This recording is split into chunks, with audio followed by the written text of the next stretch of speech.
迎收看关键时刻。川普出席了达沃斯论坛，原本气气派派的，结果没想到又塌口了。塌口的结果是什么？哎呀，不是说对欧洲来开战吗？结果没有。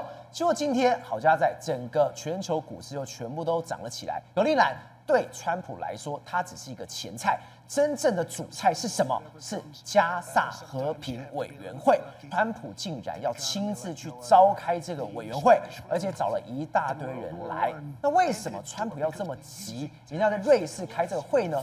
我们可以从他的个人特质来看，川普别忘他本身从头到尾脑子里面就只有钱，所以对他来讲，和平是可以进行买卖的。第一个举手竟然是普丁，他愿意花10亿美金去买，哇，那这样不就出大事了吗？如果今天普丁愿意加入这个和平委员会，那是不是俄乌战争就已经结束了呢？所以国政，我们下一路看一下，今天川普这个画面，我们要再大家看一次，走红毯，好气派。一下来，吓死人了！还有什么？连这种核公事包，你敢弄的话，试试看，核公事包它都出来了。而且，到底有多少人都想来这个达沃斯来看川普？今天有一个外媒的记者，他特别写了一大篇出来，他说呢，当达沃斯的会场，川普一进来的时候，就获得了观众的热烈欢迎，全场起立鼓掌。川普已经爽死了，川皇来了。结果没有想到是，这么多人想要看，甚至有很多人被挡在外面，其中还包括一些国家元首。所以川普证明了一件事情是和平是一门好生意，只要你愿意跟川普好好玩，格林兰问题可以谈。所以他今天进场的时候，其实很多国家领袖是热烈的欢迎他，大家都以为会有很多抗议，没想到他今天只要愿意，不管他叫不叫他口，他一愿意的话，川普规则玩下去，全球股市全部涨翻天。所以谁说和平不是好生意？只要能够跟川普谈好的话，马上台股今天涨多少？涨了499点，又再度改写历史新高。全部欧美股市、全球股市，接下来今天晚上美国股市开盘一样都会大涨。为什么？大家都以为会有所谓的金融风暴、卖美债，事实上全部川普都搞定了。甚至他告诉大家是欧盟必须要好好配合我，所以他演讲的时候带来一场川普最厉害的叫实境秀。对，我们甚至有点怀疑。抓马杜洛是不是准备要拍一场实境秀的影片，让大家看到说川普的实力有多强？所以川普开讲演讲就告诉大家，我们是怎么抓马杜洛的？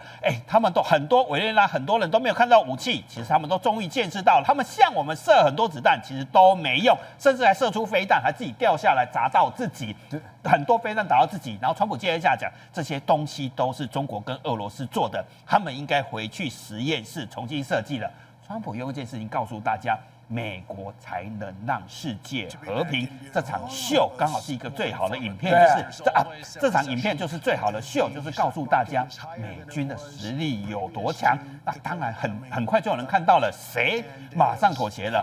虎丁马上拿出10亿美金说，我愿意加入和平委员会，开始谈我们俄乌能不能和谈，有没有办法开始一起加入重建的工作。所以川普马上说，明天他就会见泽伦斯基啊，他最好识相一点，如果他能够答应的话，那当然最好；如果他不做，就是一个笨蛋的行为。川普马上讲得很直嘛，而且他已经示范出来他怎么解决委内瑞拉的问题，也让他看到。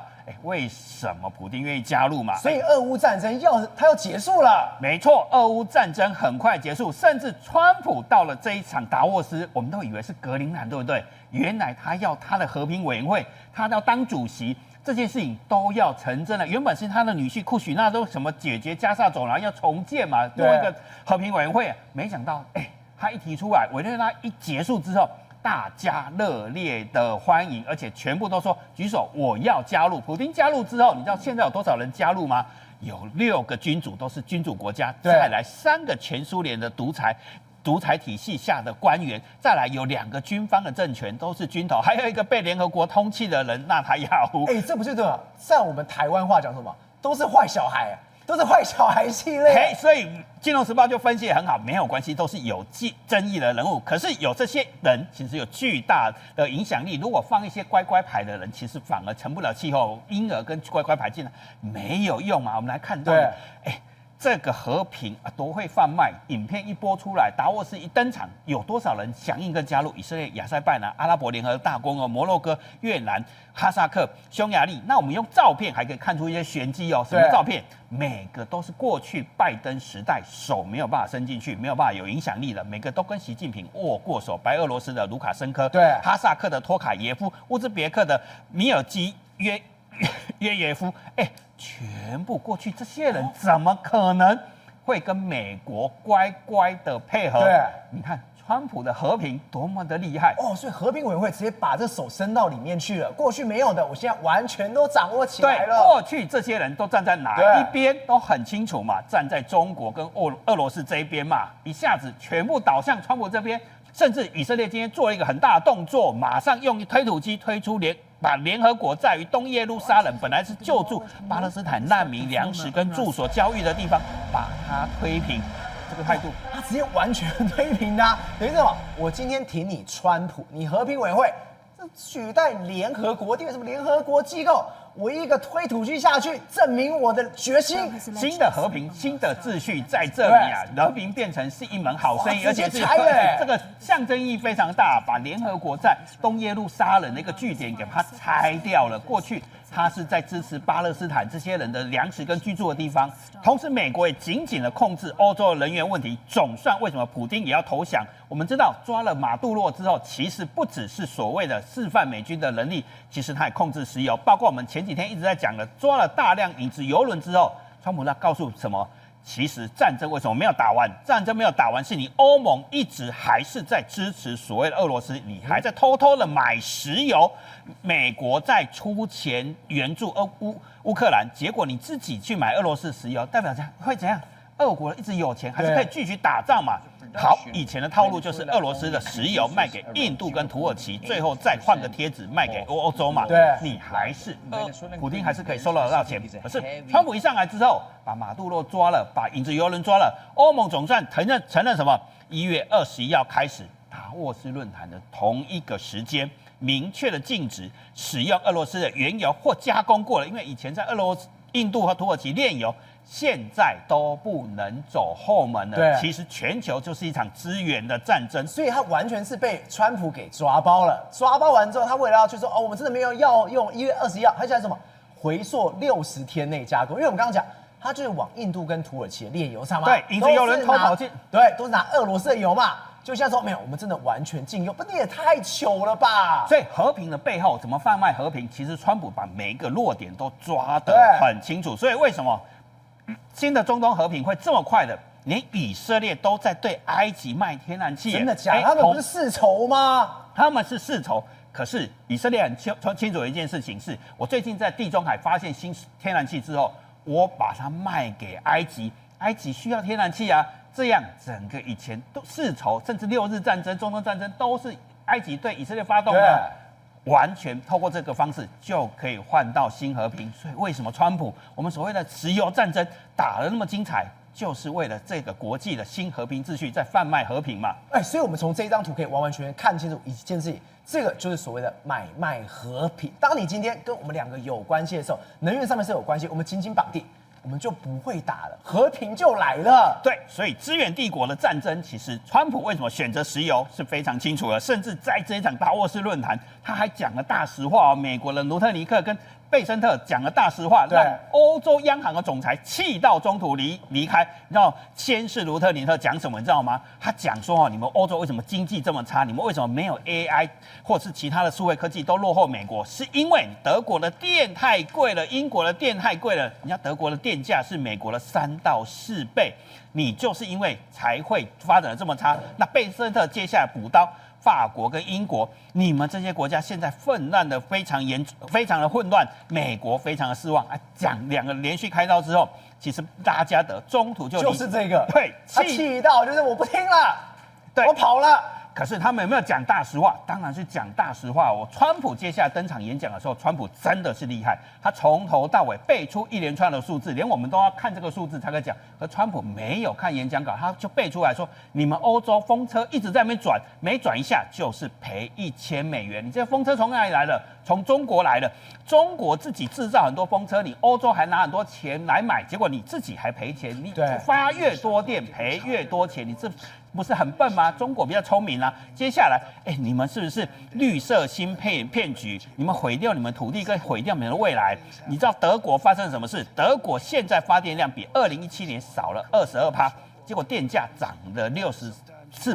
难怪你没有办法做 AI， 你经济发展不好。英国更惨，英国的电是1999年的1/3，涨了139%。你是走错一条路啊！你拥抱中国，拥抱新能源之后，完全让自己赔到一屁股。对，我们刚刚提到一件，现在是欧盟怎样，它的能源完全被美国抓在手上，这件非常痛了。结果现在什么？连钱，连经济。也通通被美国抓在手上的，大家不是很担心吗？会卖8兆吗？欧盟非常的生气吗？8兆美元卖出去会有金融危机啊，台股就大涨。我不是告诉大家，其实就是期货在结算影响了吗？今天不就大涨了吗？接下来贝森特就说，其实德意志银行的 CEO 就打电话跟他说什么，你知道吗？我们没有要卖8兆啊，其实是其中一个分析师他自己的报告啦，连我们德意志银行就不认同这个分析师的报告。所以这个 CEO 要求饶，而不是我们，那个是个别分析师啦。所以卖8兆这件事情没有了，就是真的没有这件事情啊。其实我们把数字调出来，贝森特其实数字很清楚了。你看，欧洲现在持有美国的资产大概30兆左右，金融资产15兆，直接投资大概4兆美元。你今天把美债跟美元打下来，你是自杀行为。美债美元跌10%，你就跌几兆？3兆你要跌很惨所以你怎么能干这样的事情？不可能，和平才有钱赚，和平股市才会大涨嘛。很清楚的示范这件事情，我们再把它抓出来说。到底会不会卖美债嘛？4月2号这是解放日关税的时候，确实有卖，我们证实有。可是接下来发生的是5月大买，6月大买，7月小买，8月大买，还是一样，大家又在大量的买美国资产，所以卖了吗？没有卖嘛，还买的更多了，甚至把虚位给戳破。什么叫虚位给戳破？或假绿色骗局跟所谓的伪善给戳破了。卢特尼特在这场演讲里面讲说。你们为什么要发展太阳能跟风能？你们自己也没有造电池，也没有太阳能板啊！你们还敢同意2030要净零排放？你们都造不出来的时候，你们2030年你是要跟中国臣服吗？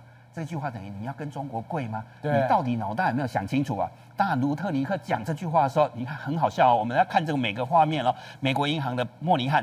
他怎样嘛？他表情是非常纠结，等于在国际高级场合里面讲出大实话。你们自己都脑袋没想清楚，你们在承诺2030年说可以零碳，可是你们什么都没做，而且你赔$1000呢。川普讲得很清楚啊，结果美国银行的执行长莫尼汉就表情这样，你真当做把这种事情，你是在骂小孩，在讲别人笨吗？然后安永的全球主席。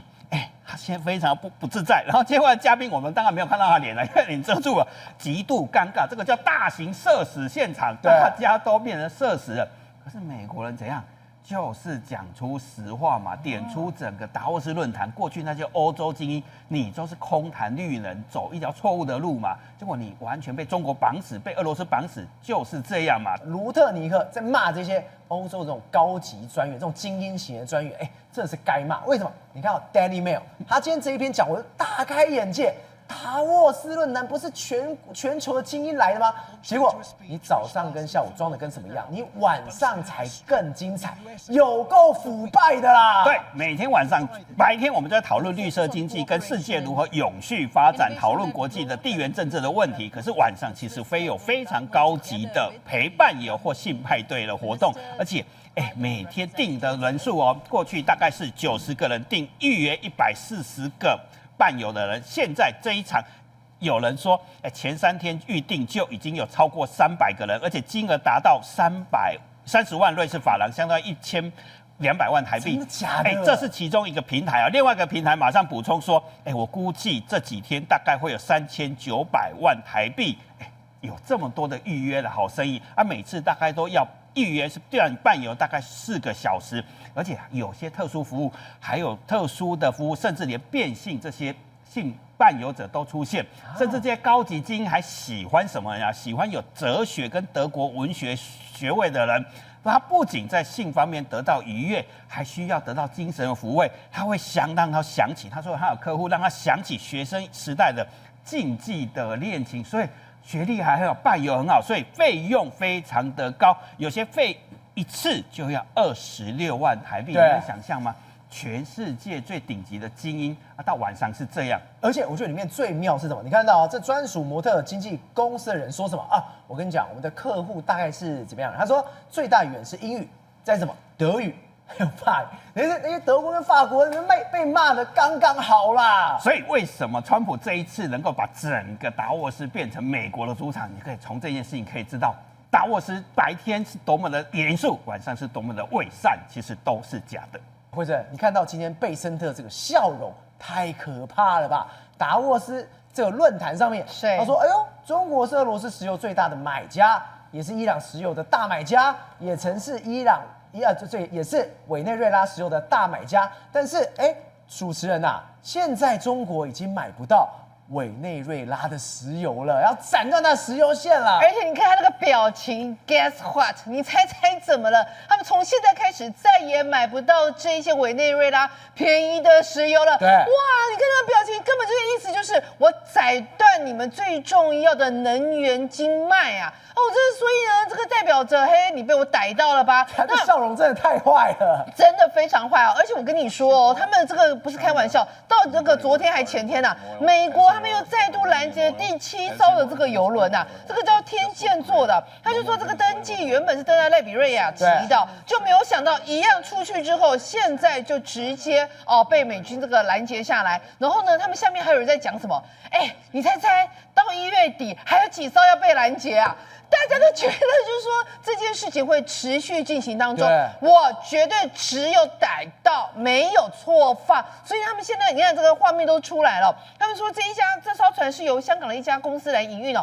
不排除跟中国有关系，把全世界影子邮轮全部都扫荡，是，你中国没有油用了，就是不让这个委内瑞拉的原油再偷偷摸摸运出去，然后再拐个弯到你中国去，休想哈，不可能。然后呢，现在还有一个新的讯息出来，委内瑞拉的这个临时总统，也就是原本那个副总统啊 ，Daisy 啊，他现在要去哪里？他竟然访问美国嘞！他就说，而且这大概是多久以来？超过那个25年以来第一次，竟然有首位正式访美的委内瑞拉的这个现任的一个总统，所以这个意义非凡。但是我跟你讲，这代表什么意思？他听话了，他直接到白宫去面圣了，是直接面圣了。所以你说，委内瑞拉还会不会就在那边抗争，还会再访美？不会了嘛，都要被摸头了嘛。但是我一边给你棍子，我一边给你那个胡萝卜。对，怎么说呢？现在我之前不是有好几艘船弄出去吗？然后呢，现在美国就说啊，这个船啊，就算我帮你处理掉，我帮你用那个所谓的行情卖掉，5000万桶，我给你5亿美元。可是赵和。5000万桶用市价来算的话，应该是25亿美元呢。他是真的，所以钱去哪了？不是他的意思，就是说小干部你知道不？美国我来买，人家现在行情一桶大概要50几块美金，他现在一桶这样给他5亿的话，那等于是一桶只有10块美金呢，所以就变成是美国有没有占便宜？当然有占便宜啊！对啊，不过人家你还是拿到了，而且他这一笔钱，他5亿美金里面先给你3亿美金，他就说我把你放在你的这个类似央行那边，然后去平衡你的这个汇率不然你们现在完全没有美金的情况之下，你的这个整个货币政策是失衡的，所以呢，他给你保证什么呢？我跟你讲，未来啊，你们所有人的这个收入啊，全委内瑞拉人的收入啊，会越来越好。所以呢，等于是我一方面胡萝卜，一方面的棍子，在这种情况之下，然后就会让你有好日子过。更重要的一件事情是。这个钱，我刚说5亿10亿卖多少钱？对，这个钱是由谁来督导？川普，哎呦，真的是临时大总统了。他们现在开启一个叫做唐罗主义，北美、南美都是川普在造的。西半球拢是我的。嘿，你不要给我那个亲门踏户哦！你敢来搞我气化买哦！所以直接那个讲上狠话，而且他直接跟你讲说什么？我们绝对不允许任何外国敌对势力在该地区用任何的方式武力或建立军事基地。哦，话讲得很硬呢。我跟你讲，这个才推出来没几天，对不对？他们早就在做了。他们真的干了。他们真的干，按表操课。还是这样，提前布局哦，很厉害。你知道他怎么说吗？美国国务院今天在1月15号通过一个15亿美元的一个你只要记得军售哦，好，军售案要帮秘鲁规划一座海军基地啊。那地点在哪里啊？地点竟然就在你知道离中国出资新建的前凯港不到80公里的地方，互别苗头，就是 I'm watching you， 他们这样子尬的，是就这样尬的。你看，就在这么近。对不对？对，我跟你讲，这个意义重大。你知道这为什么意义重大吗？第一个，你说军售案，军售案应该是我卖给你，你来跟我买啊。那秘鲁有要跟他买吗？不管，反正我就要出15亿，我就是要。你就是给我造。对，你就是给我造。然后第二个是怎么样吗？为什么它会盖在那个地方？因为非常重要的是，你知道前凯港是中国“一带一路”里面在秘鲁一个非常重要的一个滩头堡对，它花了大概35亿美元啊，而且它那个在去年2024年的12月这个完工之后，哇，看不得了，打通任督二脉啊！他们说光是你知道以前中国的货，它运到南美洲，他们怎么运？你知道吗？他就那个大船先要去停靠在美国，或者是停靠在墨西哥，然后再分那个中小船，然后再运到这个其他的墨西哥那个南美洲地方。我跟你讲，他现在前凯港一通之后，我直接我的深水轮、我的货柜轮、我超大游轮，我直接从我的中国就上海通到这里，对，完全避掉你美国，对，所以他这样子等于是什么？去剥夺掉美国一个非常重要的一个太平洋东岸的枢纽位置。所以今天美国真的是气炸，我觉得跟你互别苗头，你有什么我就有什么，我就来大家一起来尬啦，你就试试看嘛，我要把你赶走的。对，然后你在我的后花园在那边给我亲门踏户，给我设立据点，瞪我戏眼嘛，所以他现在就给你逼名给你看，你知道，然后再来，我跟你讲这一点也非常厉害，他又在他的那个5年计划里面又指定秘鲁为主要非北约盟友。对，你要跟人家交朋友，你有问过人家意思吗？你有问过？非北约盟友是什么？还派出了新大使去。对，我就是要来这边搞的。你有对啊，而且超级好笑。我把你赵和，我要把你变成我最友好的朋友。你有问过赵和意思吗？所以你就觉得哇，就你知道吗？然后这个你刚刚讲到非常重要，这个新的驻秘鲁大使这个来头很厉害呢。也叫 Navarro 啊，这个 Navarro 是怎样？他说这个 Navarro 原来他竟然是跟这个卢比欧马金嘛。哇，超级好朋友，你知道吗？然后呢，他就说这个 Bernie 他是一个非常有经验的企业家。然后呢，房地产的一个金融开发经济复苏最重要的一件事情他曾经多次赴南美洲去考察。那呢，主要推动南佛罗里达州的商业发展，然后也是未来代表的一步是，我就把人都带到你那个秘鲁去嘛。他这个发展，他的过去跟川普是一样的，房地产金融。对，够明显了吧？今天美国派这个人来，他要叫他来秘鲁搞钱的，去搞建造的，搞发展的，搞房地产发大财的，所以你就知道，其实他已经代表着这个一步一步他就会过去。然后呢，他跟这个有多好，你知道卢比欧有多好，你知道吗？卢比欧还曾经跟他借过钱，所以而且好2015年的时候，所以他们就说他们两个真的是非常友好的一个关系那他由此可见，你知道吗？他就等于是找自己的寡跳来帮他当他的眼前那个非常重要的一个眼线。你看你现在的画面，天哪，你知道吗？秘鲁总统跟下来，旁边有一个大袋子跟包裹，来里面到底装什么不知道。然后旁边那个是华人是叫杨志华。那谁是杨志华呢？原来他是长期在秘鲁经营零售业，一个叫做能源一个特许，还有能源特许行业。等于是什么，你知道吗？就是福建人在那一边的，像是华人的一个头，就对。你看所以秘鲁现在的总统被踢爆了跟中国的商人，而且这中国商人这个背景就是中国共产党的，是就太奇妙。当今天川普说要把这个这个所谓的西半球南美洲的秩序全管好的时候，对。今天消息就出来了，是我都在看着你的，而且你有没有看到他下来，连影片都有，他下来，下来，然后后面还有拿东西，你有没有看到？所以他们就说，这个第一个，秘鲁总统是没有所谓的私人行程，他全部都公开，但偏偏这个行程没有公开，对，因为这个如果有问题，而且旁边还发现有很大的东西拿着，所以人家就说，这如果一旦有问题的情况之下，他可能也面临到被检调调查，甚至被所谓罢免的一个情况。玉峰哥，我们刚刚讲，现在川普，大家讲说要格陵兰这件事情，就大家开始往美国这边靠去的时候，竟然还有人说什么格陵兰之外，还要再拥有一个在格陵兰旁边斯瓦尔巴群岛。哇，这个东西，这可厉害了，这个岛。我告诉大家一件事情，大家都讨厌川普，可是呢，他们怕不怕川普？他们也怕川普，结果就有一个人叫克罗埃西亚的总统，他叫 Milanovic 突然告诉大家一件事情：川普大大，你不要老是去抢格陵兰嘛，格陵兰大而无用，对不对？所以呢，你要不要去看看旁边有一个斯瓦尔巴群岛？你直接把它翻译过来就叫冷岸群岛哈，我们比较熟悉的就是那个冷岸群岛。而这个冷岸群岛呢，这个 Milanovic 告诉川普大大说，这个好哦。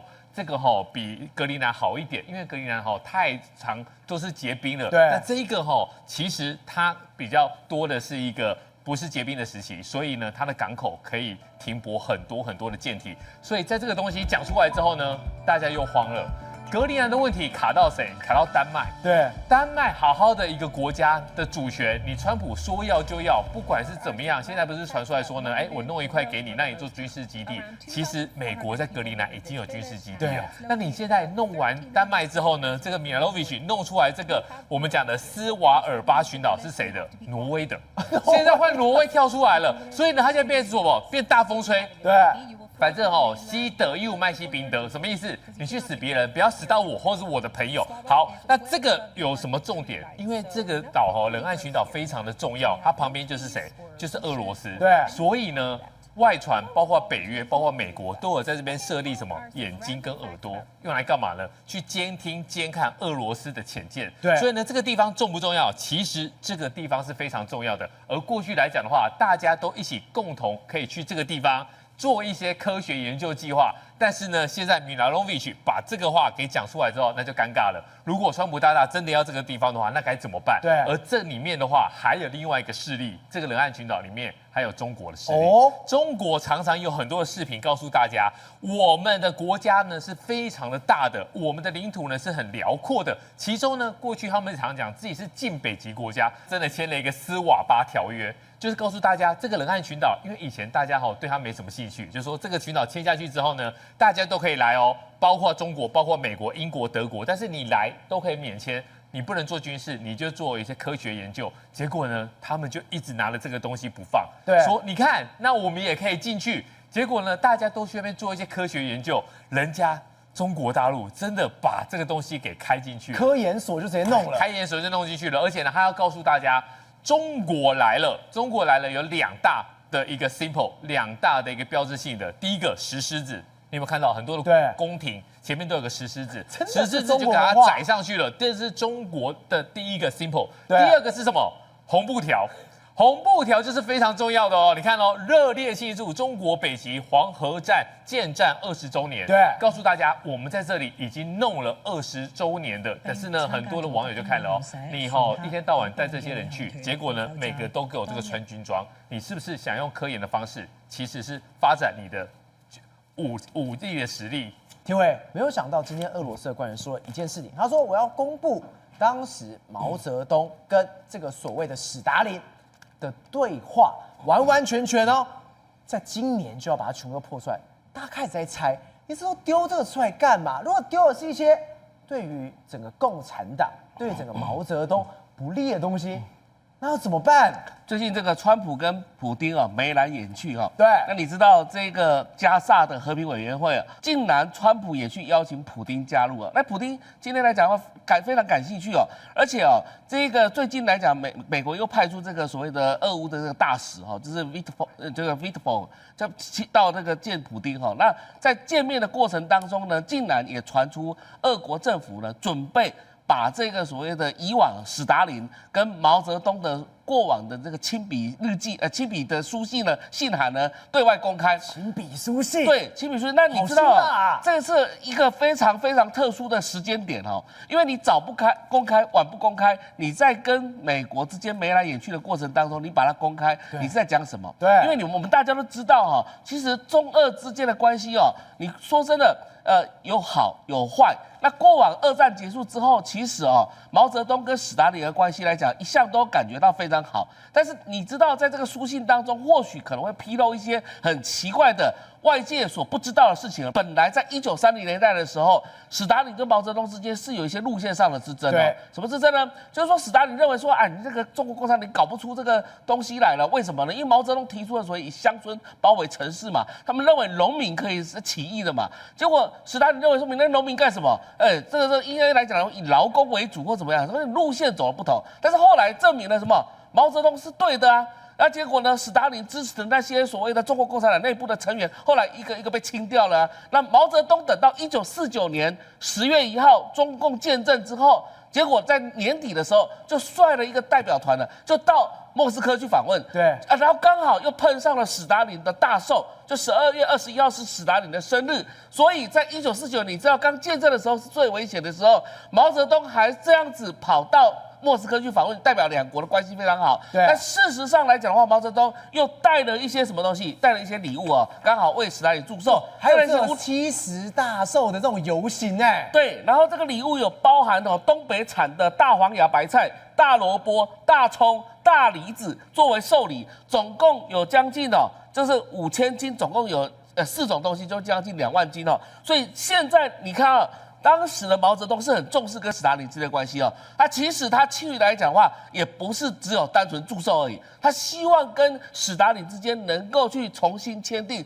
中苏友好同盟条约。对，但是后来呢，史达林不太愿意跟他重新签，他跟他这个搪塞他就说，这个东西来讲，我们以前跟美国、英国谈好了，为什么现在还要重新签呢？结果你看到一件事情结果这个毛泽东呢，竟然在史达林的这个面前呢，在莫斯科呢，竟然搞这个情勒。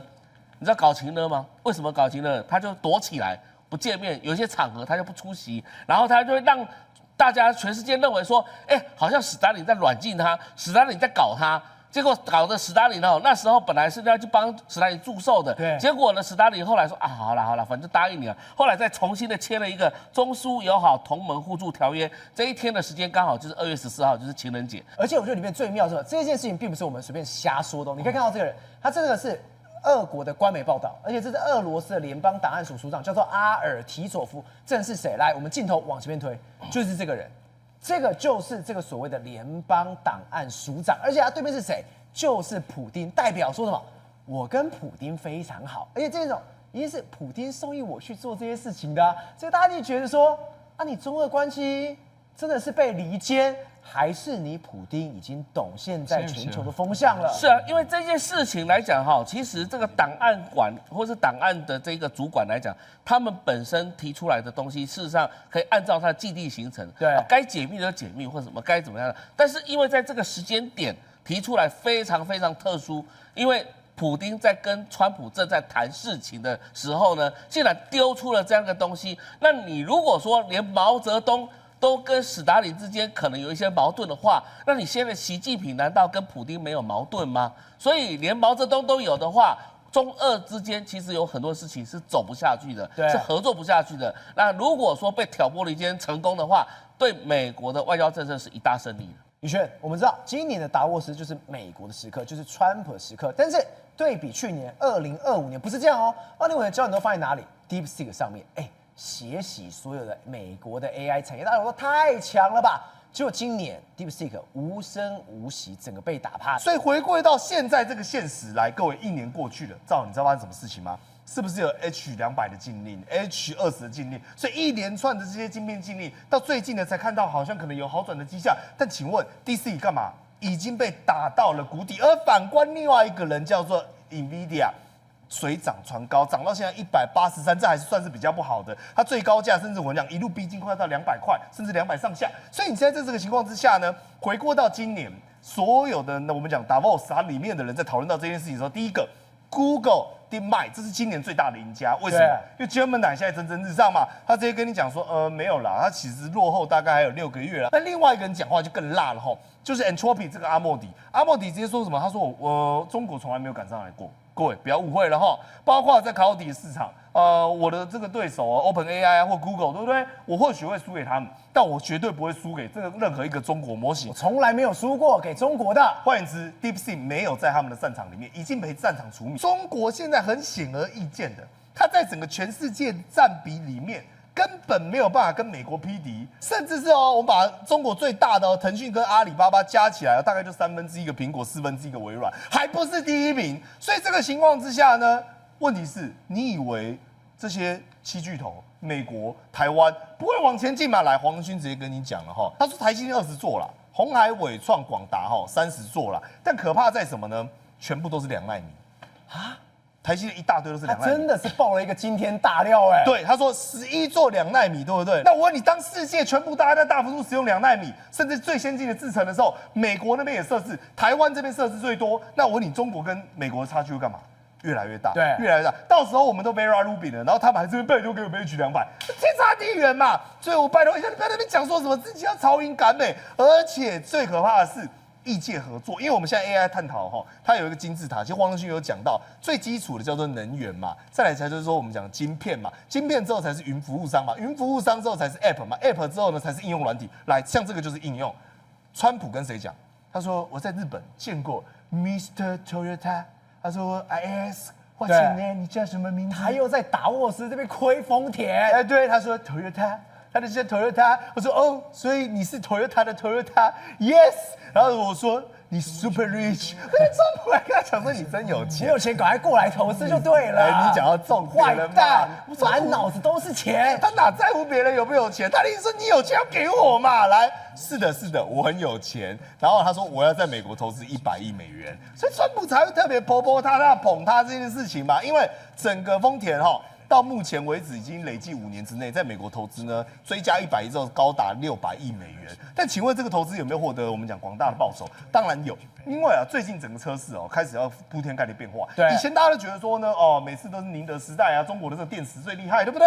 结果他跟你讲说，当欧美都在推所谓的全电动化的车子的时候，丰田它反而是搞一种油电混合，所以呢，它这是配合所谓的固态电池，然后呢转手为攻。为什么？因为它只要充电5分钟，对，来仔细听，可以跑1000公里。等一下，充5分钟，对，跑1000公里，对，5分钟哎，对，而且再来，它第二件事情因为它不是我们讲的一定要坚持所谓的纯电，所以它在油电混合状况下，它安全系数会高非常多。所以他说呢，包括它的安全性以及它的寿命的长短。中国车是不是我们讲的的确很多电动车嘛，然后3到5年呢，马上变报废车，不然就是自燃车，不然就是瞬间起火，对不对？他跟你讲说可以开10年，而且呢，过去2年陷入的是我们讲瓶颈它等于说会洗牌，因为丰田等于是呢从中国电动车这个红海厮杀到血流成河，腰斩再腰斩这种价格战里面成功的脱颖而出。所以你想想这个况，这只是第一个。所以未来呢，随着 AI 时代的发展这个差距越来越大，而人类的生活呢，包括我们的应用呢，也会越来越付诸实践。可能2026，可能2027，可等到这些呢，我们台湾跟着美国已经迈向下一个世代的时候呢，中国恐怕还在土法炼钢，努力拼它的 AI 市场。宏观取材，厘清真相，犀利精准，深入剖析，时刻掌握关键，新闻时事不漏接。老时段，新气象，我是钟耀和，关键时刻2.0，全新出击。